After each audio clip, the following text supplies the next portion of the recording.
Достар, біздің Алматыда жасап жатқан коттедждің сыртқы дизайнын, визуализациясын, сапасын қараңыздар. Үлкен экраннан көрсетеміз, қараңыздар. Бұл Алматының шет жағы, Сайынның көшесі жағы, ар жағынан мынаға.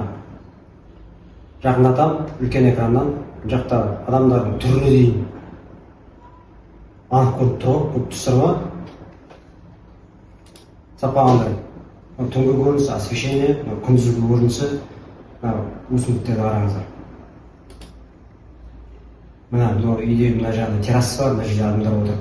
Барбекю, шашлык, машлык, шай, кофе ішеді. Мына террасы. Түсір ма? Так, мынау вид. Сверху, үстіне қарағанда вид. Мына үй, мына жерде навес, үш машина арналған детский площадка, мына жерде ландшафт, анау мына жақтан жаңағы террасы. Үйдің ар жағында, мына жағында туалет бар, сыртқы туалет.